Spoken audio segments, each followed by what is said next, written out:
तुमको क्लास मिला था पहले? पहला क्लास है क्या? अच्छा ठीक है, करते जाओ, अभी तो आप बीच में कुछ समझ में आ गया पता नहीं मुझे। तो देखो पाइथन में जो हम लोगों ने लास्ट टाइम कस्टम फंक्शन को बनाना सीखा था, कुछ तो आसान नहीं था ना, फिर भी दिखा रहा हूँ एक बार शॉर्टकट में। जैसे डेफ कीवर्ड यूज करना पड़ता है, उसके बाद फंक्शन का नेम जो भी तुम दे दो यहाँ पे, और यहाँ पे इस तरह से ये क्या है कि इंडेंट ब्लॉक के साथ तुम जो भी लिखोगे वो फंक्शन का बॉडी होगा। जैसे मैं फंक्शन का बॉडी में प्रिंट फंक्शन को यूज कर रहा हूँ, और यहाँ पे जो भी हम लोग टाइप करेंगे वो एज इट इज़ तुम्हारा प्रिंट आउट हो जाएगा। और इस फंक्शन को अगर कॉल करना है विदाउट इंडेंट ब्लॉक, इस फंक्शन को डायरेक्ट यहाँ पे इस तरह से कॉल कर दो। ये तो सिंपल सा बात था, लास्ट टाइम डिस्कस किया था मैंने, ठीक है। तो फंक्शन जो है पाइथन में, जो फंक्शन हम लोगों ने डिस्कस किया था, इसका टाइप 4 है, लेकिन वो टाइप भी तुम लोगों को मैंने लास्ट टाइम समझा भी दिया ऑलमोस्ट, फिर भी मैं एक बार बोलता हूँ यहाँ पे। देखो ये पहला टाइप हो गया, अभी जो मैं डिस्कस कर रहा हूँ यहाँ पे, ये पहला टाइप हो गया। टाइप पहला ये हो गया कि जहाँ पे a function that takes nothing and returns nothing. यहाँ पे ये कौन सा एग्जाम्पल का फंक्शन है? Takes nothing, just wait.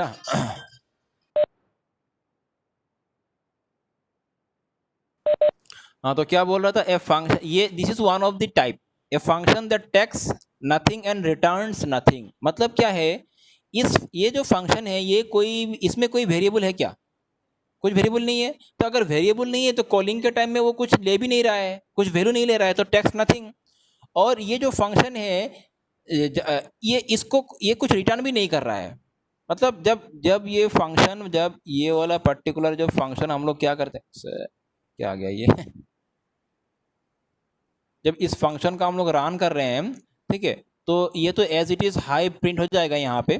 लेकिन क्या हो रहा है कि ये कुछ ले नहीं रहा है, टेक्स्ट नथिंग को समझ में आ चुका है, लेकिन रिटर्न भी नहीं कर रहा है। मतलब क्या है कि इस फंक्शन, ये जब फंक्शन एग्जीक्यूट होगा उससे कुछ रिजल्ट ऐसे होना चाहिए कि रिजल्ट यहाँ पे आ जाए, जहाँ पे कॉल किया जा रहा है, सम यहाँ पे कॉल किया जा रहा है कि नहीं।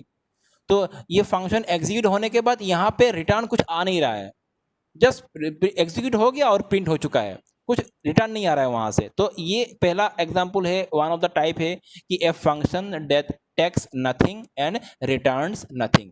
समझ में आएगा धीरे धीरे और भी, मैं जब अगला टाइप में जाऊंगा। तो ये उस टाइप का एक फंक्शन हो गया। दूसरा टाइप क्या है कि a function that takes something and returns nothing. तो वो कौन सा एग्जांपल होगा? अगर फंक्शन में वेरिएबल है, अगर फंक्शन में क्या है, वेरिएबल है, जैसे भी, ओके। तो भी क्या है? वेरिएबल है। अच्छा, तो अभी अगर ये जो फंक्शन को अगर हम लोग एग्जीक्यूट करेंगे तो इसमें क्या होगा? एरर। अगर इसको एग्जीक्यूट करेंगे तो इसमें एरर आएगा कि नहीं आएगा? बोलो। अभी अगर इसको हम लोगों ने एग्जीक्यूट किया तो क्यों आएगा? हाँ यस, तो हम लोगों ने, क्योंकि जब फंक्शन को कॉल किया है, कॉल करने के टाइम में भी हम लोग को इसको कुछ वैल्यू पास करना है, तो इसीलिए अब अगर इसको मैं एग्जीक्यूट करूँ तो यहाँ पे एरर आ रहा है, तो मुझे करना क्या है, कुछ ना कुछ वैल्यू पास कर दो, जस्ट अभी एरर नहीं आएगा, ठीक है।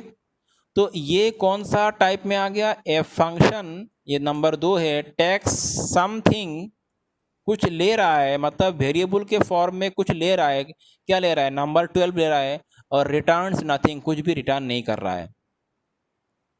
तो ये जो फंक्शन है इस टाइप में आ रहा है, a function that takes something and returns nothing.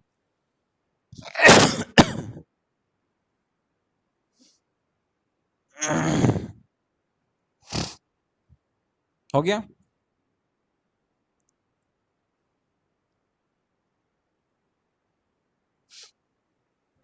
हाँ, अगला जो एग्जांपल हो गया,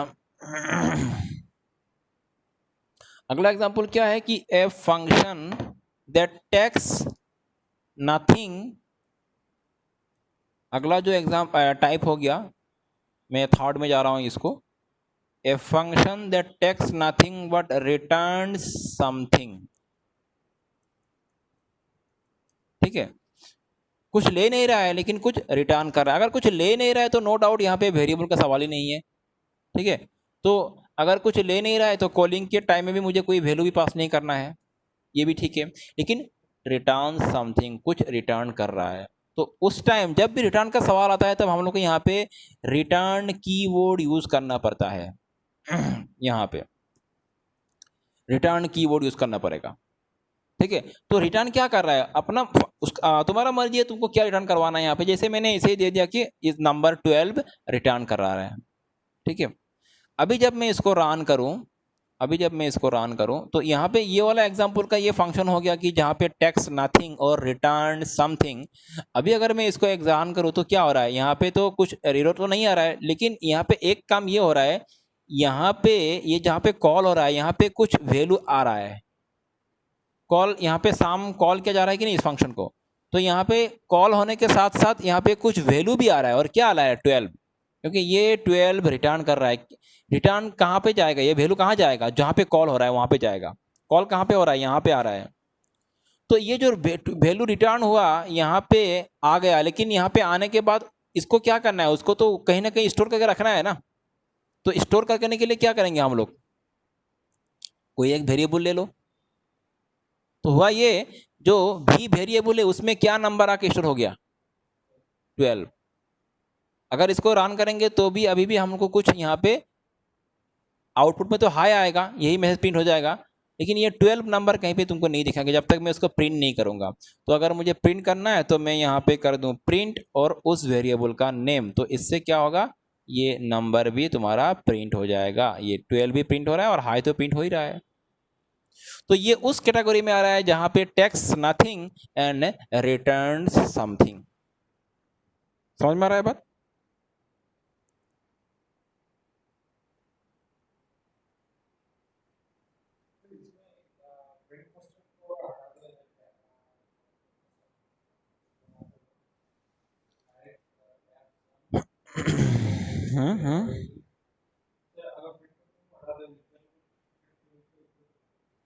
हाँ हाँ, नहीं आएगा। जरूरत नहीं कि तुमको हमेशा प्रिंट करना ही है, तो बॉडी में तुम कुछ भी लिखो, जा सही से कोड लिखो तो हाई प्रिंट नहीं होगा, 12 प्रिंट हो जाएगा बस। हाई प्रिंट नहीं होगा क्योंकि हाई मैंने प्रिंट नहीं करवाया, 12 प्रिंट होगा बस, ठीक है ना। अच्छा तो अगला जो ऑप्शन है, a function that takes something and return something. A function that takes something, अच्छा कैसे करें, जैसे जैसे हम लोगों ने एक लास्ट टाइम का एग्जांपल किया था। जैसे मैं यहाँ से ये ले लेता हूँ, दो वेरिएबल ले लिया मैंने n1 n2, और यहाँ पे मैंने क्या कर दिया, n3 वेरिएबल में n1 और n2 को प्लस करके मैंने n3 में स्टोर कर दिया, और फाइनली मैं यहाँ से n3 को आउटपुट दे रहा हूँ। तो ये आउटपुट यहाँ पे आ रहा है और इस फंक्शन को कॉल कर रहा हूँ और आउटपुट यहाँ पे दिखा है। मतलब यहाँ पे क्या हो रहा है देखो, a function that takes something, मतलब कॉलिंग के टाइम में मुझे कुछ यहाँ पे पास करना होगा अभी, क्योंकि यहाँ पे फंक्शन डेफिनेशन में दो वेरिएबल डिफाइन किया गया है। तो मुझे जैसे समझ लो मैंने 2,3 ये दोनों वैल्यू को मैंने पास कर दिया, तो ये function takes something and returns something. तो इसको कर सकते हो, मैं इसे दिखा रहा हूँ, डायरेक्ट भी लिख सकते हो। तो ये हो गया 5, समझ में आ रहा है। तो जस्ट यहाँ पे फंक्शंस का टाइप को समझ रहे हैं हम लोग। तो ये तो आप लोगों ने लास्ट टाइम ही समझा था, वही चीज़ है कि ये कोई नया चीज़ नहीं है, बस उसी को अलग तरीके से मैंने दिखाया है कि फंक्शन का टाइप मतलब इस तरह से type, text something return something. यहाँ पे जो फाइनल टाइप हो गया ये हो गया टेक्स्ट समथिंग और रिटर्न समथिंग। क्लियर हो गया।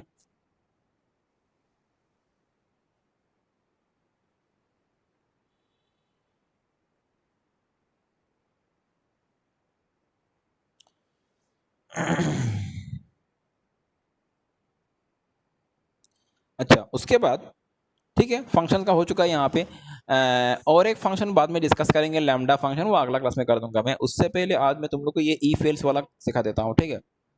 तो ये कोई एकदम आसान है, भी कोई इतना रॉकेट साइंस नहीं है यहाँ पे। ई फेल्स देखो, ई एल्स मतलब ये कुछ हो गया कंडीशनल स्टेटमेंट्स। कंडीशन अगर सही हुआ तो उसके अगेंस्ट में एक रिजल्ट आएगा हम लोग, और अगर कंडीशन गलत हुआ तो उसके अगेंस्ट में दूसरा कुछ रिजल्ट हम लोग आउटपुट में शो करवा देंगे।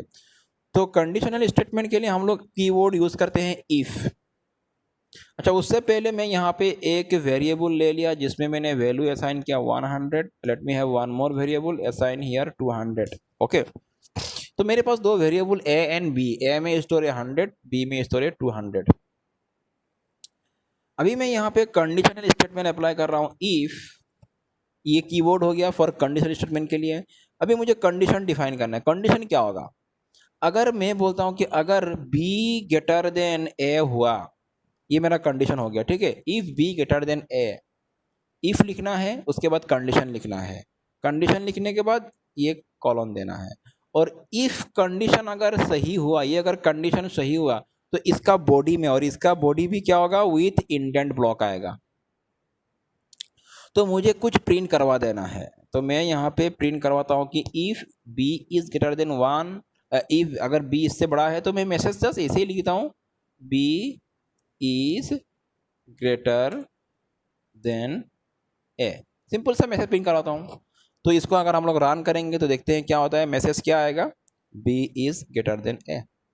सही बात है, आएगा ही ये, ठीक है। अगर मैंने यहाँ पे दिया ए इज ग्रेटर देन बी, ठीक है, तो ये मैसेज प्रिंट होगा कि नहीं होगा? इसको रन करवाता हूँ तो देखो मैसेज प्रिंट नहीं हो रहा है। मतलब कंडीशन अगर सही हुआ तो ही इसका बॉडी में जो भी कोड लगा हुआ है वो एग्जीक्यूट होगा। अगर कंडीशन गलत है तो इसमें बॉडी में जो भी कंडीशन, जो भी कोड लगा हुआ है एग्जीक्यूट नहीं होगा। तो कंडीशन तो गलत है ना। अभी ए मतलब 100 के 200 से ज़्यादा बड़ा है क्या? नहीं है, तो कंडीशन गलत, तो ये कोड एग्जीक्यूट नहीं हो रहा है। क्लियर?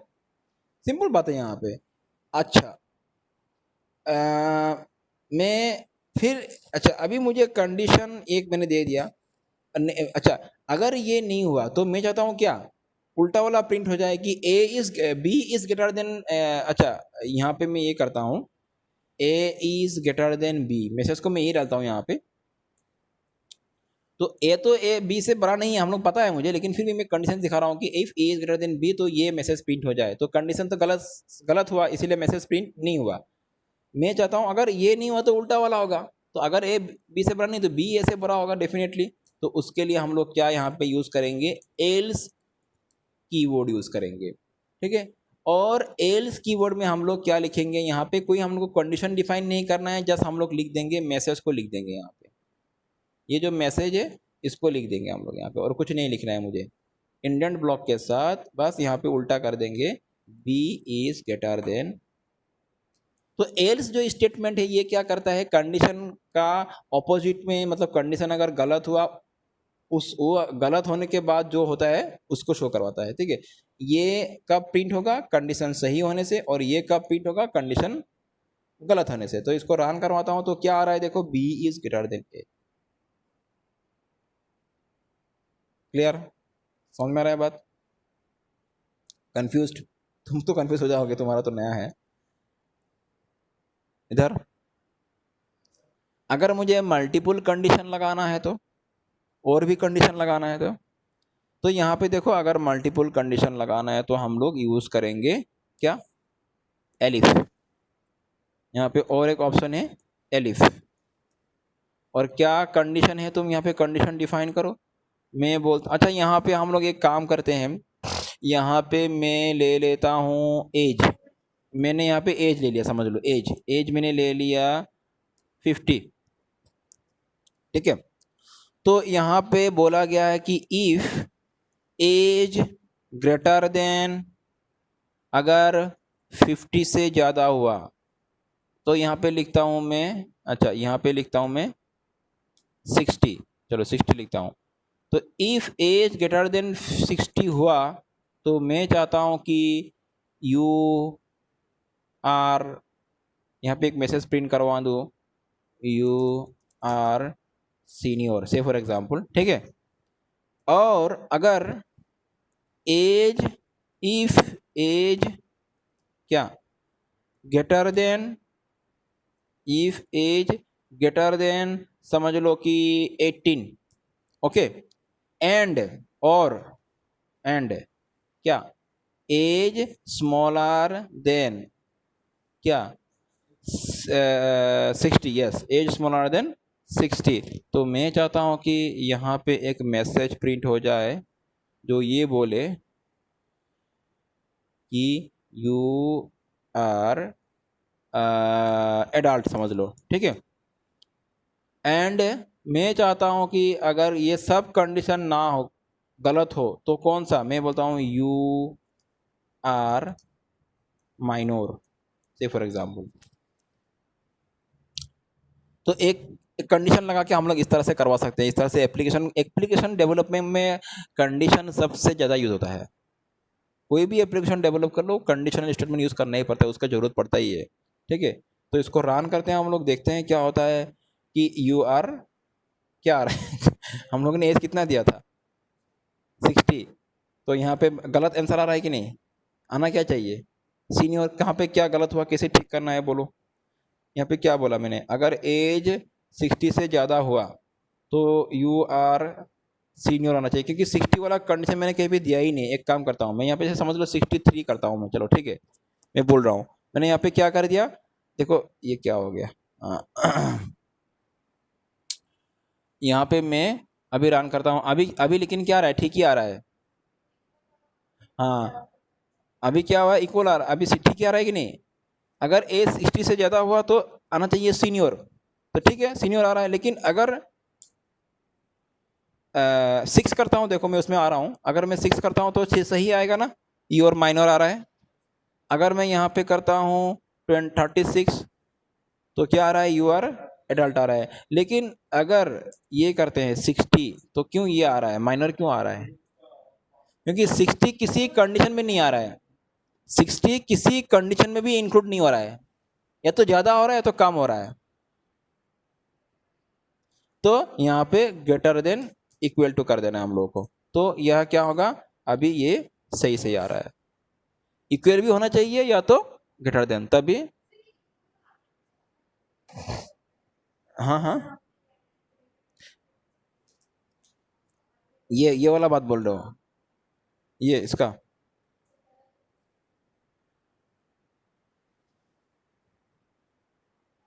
देखो वही वही वही सेम है। हाँ हाँ हाँ, वही तो, लेस देन इसका आगे आना चाहिए, लेस देन होने से, और ग्रेटर देन होने से बाद में। क्लियर।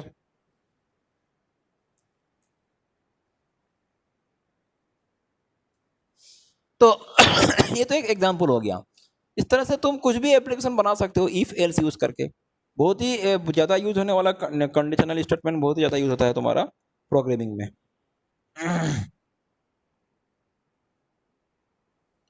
समझ में आ रहा है बात।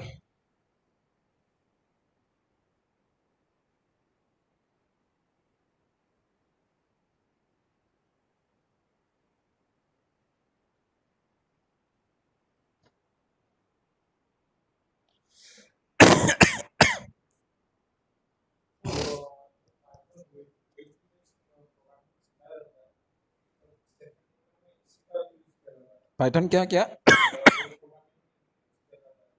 हाँ, सब जगह भी इस तरह का कंडीशनल स्टेटमेंट यूज होगा। कंडीशनल स्टेटमेंट हर जगह पे यूज होता है तुम्हारा। नहीं नहीं कहाँ पे किसका बात बोल रहे हो। नहीं नहीं, सिर्फ पाइथन, अगर पाइथन में बनाएगा तो पाइथन कोडिंग होगा, अगर दूसरा लैंग्वेज में बनाएगा तो उसका कोडिंग होगा। तो जरूरी नहीं कि हर वेबसाइट को वो पाइथन में बनाया जाता है, ऐसा ऐसा ऐसा नहीं है ना, दूसरा लैंग्वेज भी यूज हो सकता है उसमें।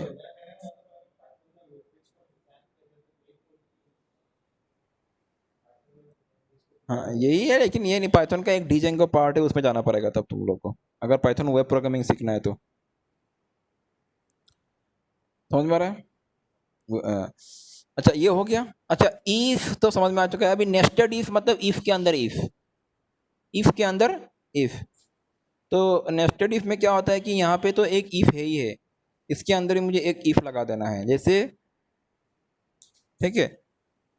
तो मैं अगर ये होता है तो मैं कहूँगा कि प्रिंट हो जाए, और फिर से मैं यहाँ पे और एक इफ, इस पॉसिबल तुम लगा सकते हो, इसको बोलते हैं nested if. If age greater than this, मैं बोलता हूँ कि इफ एज, अगर उसके बाद अगर ये 100 का नीचे हुआ, ठीक है, अगर ये 100 का नीचे हुआ, समझ में आ रहा है, पहले तो ये कंडीशन होगा, सही होगा तो प्रिंट होगा, फिर ये कंडीशन यहाँ पे मतलब देखा जाएगा कि 100 का नीचे है क्या एज, ठीक है। तो यहाँ पे हम लोग बोलेंगे कि इसको, ये जो है इसको यहाँ से काट करके मैंने, तो इसमें भी वही इसका तुम्हारा इंडेंट ब्लॉक होगा, यहाँ से मेंटेन होगा, ठीक है। ये गैप यहाँ से मेंटेन होगा इंडेंट ब्लॉक का, और यहाँ से प्रिंट करवाता हूँ कि मैं यू आर, ये तो हो गया सीनियर, यू आर सीनियर ही रहने दो, ठीक है, सीनियर रहने तो समझ लो you are senior, okay. Else मैं चाहता हूँ कि एल्स, और नहीं तो क्या प्रिंट हो जाए, एल्स मैं चाहता हूँ कि यू आर, यहाँ पे कॉपी कर लेता हूँ इसको मैं, और इसमें भी इंडेंट ब्लॉक के साथ मैं कहता हूँ यू आर, ऐसे ही मैं पे लिखता हूँ ओवर एज्ड, ठीक है, समझ लो। तो इसको रन करवाते हैं हम, तो यहाँ पे क्या आ रहा है, ठीक है, सीनियर 2 बार प्रिंट हो रहा है क्योंकि 2 बार मैंने दे दिया इसीलिए आ रहा है, ठीक है। तो यहाँ पे दूसरा कुछ मैसेज दे देना, सेम मैसेज हो गया इसीलिए सेम आ रहा है कि यहाँ यू आर, यहाँ पे लिखता हूँ मैं यू आर अंडर एज्ड, चलो ये ठीक रहेगा, ठीक है, ऐसे लिखता हूँ जिसको समझने के लिए, तो अंडर एज तो है नहीं 60 के प्लस तो नहीं तो ये लिख दो you are below 100, you are below, ये तो मैसेज है, मैसेज कुछ भी लिखो, हम लोग को कंडीशन समझना है just, you are above, you are above 100, ठीक है। तो यहाँ पे ठीक है, पहले यू आर सीनियर और उसके बाद but you are what, but you are above below 100, ठीक है, you are senior but you are below 100। And अगर ये एज 100 का ऊपर हो गया, ठीक है, तो यहाँ पे मैसेज क्या आएगा, ओ गलत हो गया, देखो क्या हुआ मेरा यहाँ पे, ओ कहाँ पे,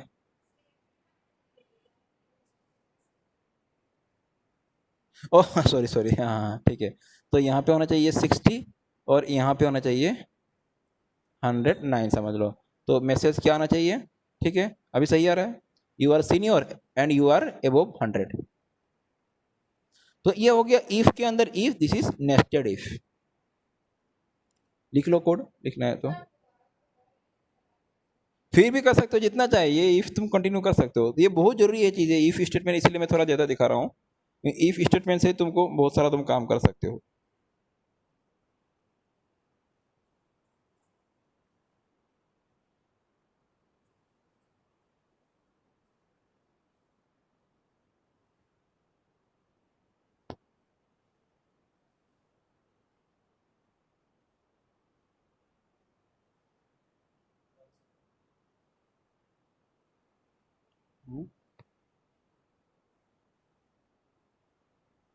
हो गया। और फाइनली मैं और एक चीज़ बोल रहा हूँ यहाँ पे इफ स्टेटमेंट से जुड़ा हुआ, जैसे कि समझ लो कि तुम्हारा कोई यहाँ पे समझ लो कि समझ लो कि तुमको यहाँ पे कुछ मैसेज प्रिंट करवाना ही नहीं है, अगर ये बिलो, मैंने तो एक बार उसको सीनियर बोल ही दिया है, ठीक है, मैंने तो उसको एक बार सीनियर बोल ही दिया है, बार बार मुझे उसको ये नहीं लिखना है। और यहाँ पे मैं लिखता हूँ यू आर, यू आर, क्या लिखूँ मैं यहाँ पे, यू आर माइनर लिखता हूँ, चलो यू आर माइनर, ठीक है, मैं समझा रहा हूँ। तो यहाँ पे तो मैंने एक बार सीनियर लिख ही दिया है, मुझे बार बार ये सब 100 वाला मुझे यहाँ पे मतलब मेंटेन नहीं करना है। तो किसी भी इफ कंडीशन का कुछ ना कुछ तो बॉडी होना ही चाहिए, नहीं तो वो इस तरह से एरर आता है। और तुमको चाहिए कि बॉडी में तुमको कुछ लिखना ही नहीं है, कुछ मैसेज देना ही नहीं है तुमको, ठीक है, तो तुम यहाँ पे पास करवा सकते हो इस तरह से। तो समझ में आ रहा है ना बात। तो ये क्या हो रहा है, यू आर सीनियर और यू आर पास, मतलब ये दोनों कंडीशन सही हो गया ना, इसीलिए ये मैसेज आ रहा है, ठीक है। तो इसमें क्या करना है हम लोग को, मतलब ये बस मेरा बोल, इसको छोड़ दो अभी, ये जो है ये सब ऊपर वाला कंडीशन को छोड़ दो, बस इतना ही ले लो। मैं जब तुम लोग को पास्ट बारे में समझा रहा हूँ, पास्ट के बारे में, ठीक है, पास्ट कब यूज़ कर सकते हो, मतलब अगर तुम्हारा यहाँ पे, ये सब छोड़ दो, मैंने यहाँ पे ले लिया सपोज समझ लो 60, ठीक है, तुमको कुछ लिखना ही नहीं है, समझ लो बॉडी में, बॉडी में तुमको कुछ लिखना, क्योंकि अगर तुम यहाँ पे कुछ नहीं लिखोगे तो ये क्या होगा, ये एक तरह से लेकिन इरोर होगा, ठीक है, ये एक तरह से इरोर होगा, ये इरोर है। लेकिन तुमको बॉडी में कुछ लिखना ही नहीं है, तो तुम यहाँ पे पास कर दो। समझ में आ रहा है ना? अभी कोई एरर नहीं है। तो कभी कभी ऐसा जरूरत पड़ता है, कंडीशन सही हुआ लेकिन मुझे वहाँ कुछ लिखना नहीं है, कुछ कोडिंग नहीं करना है, बस ऐसे ही पार चला जाए, अगला अगला स्टेटमेंट तक चला जाए, तो पास लिख दो। मैंने बोल के रखा है, अगर सिचुएशन में ऐसा जरूरत पड़ता है तो यूज करो उसको, पास स्टेटमेंट को। जरूरी नहीं कि पास लिखना ही है तुमको। कभी कभी सिचुएशन आता है जहां पे हम लोग को सही कंडीशन में कुछ नहीं लिखना पड़ता है, तो पास कर दो उसको। तो ये इस तरह से इफ एल से जुड़ा हुआ बात।